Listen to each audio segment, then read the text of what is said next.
এদিকে নাহিদা সুলতানা বৃষ্টির মরদেহ গ্রামের বাড়ি মাদারীপুরের চর গোবিন্দপুরে পৌঁছেছে। তাকে শেষবারের মতো দেখতে জড়ো হয়েছেন স্বজন, পাড়া প্রতিবেশীরা। এ নিয়ে আরও জানাতে মাদারীপুরের গ্রামের বাড়ি থেকে যুক্ত হচ্ছেন কাজী মনিরুজ্জামান। মনির, বৃষ্টিকে কখন দাফন করা হবে এবং সেই প্রক্রিয়া আসলে নিয়ে আমাদের জানাবেন।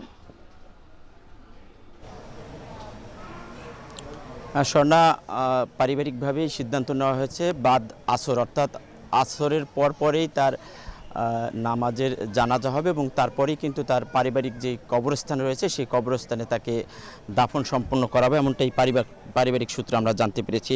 মূলত তার মরদেহটি ঢাকা থেকে 1:15টার দিকে তার গ্রামের বাড়ি মাদারীপুরের চর গোবিন্দপুর এলাকায় এসে পৌঁছায়। আর এর পর থেকে কিন্তু আমরা দেখছি যে এই গ্রামের বাড়িতে স্বজন এবং যে পাড়া প্রতিবেশী তারা ভিড় জমা এবং একটি শোকের পরিবেশ সৃষ্টি হয়। আবেগঘন এক পরিবেশের মধ্য দিয়ে কিন্তু এখন এই গ্রামের মানুষ শেষবারের মতো দেখার জন্য তার বাড়িতে এসেছে এবং এই পরিবেশটা কিন্তু সকাল থেকে আমরা লক্ষ্য করছি যে তার মরদেহ বাড়িতে আসবে, সেই জন্যই মানুষের ভিড় লক্ষ্য করা যাচ্ছে।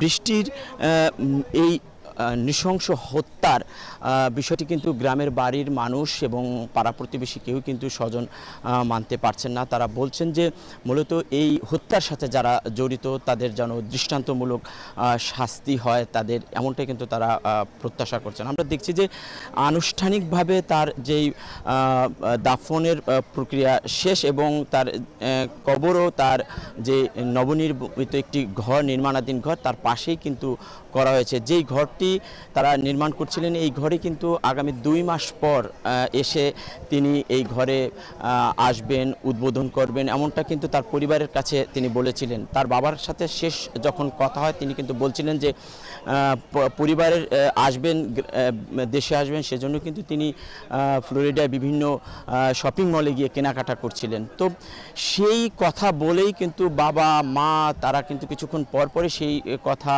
স্মরণ করে কান্না করছেন, আহাজারি করছেন, এমনটা দেখছি। আর তারা বলছেন যে এরকম নৃশংস হত্যা যেন আর না ঘটে। বৃষ্টির স্বপ্ন ছিল যে সে পিএইচডি শেষ করে উচ্চশিক্ষায় শিক্ষিত হয়ে যে আয় করবেন, সেই আয়ের অর্থ দিয়ে কিন্তু তার গ্রামের অবহেলিত এই গ্রামের মানুষের শিক্ষা সহ অন্যান্য যে গ্রামের পিছিয়ে পড়া গ্রামের উন্নয়নমূলক কাজ করবেন। আসলে সেই তার স্বপ্ন কিন্তু অধুরাই রয়ে গেল।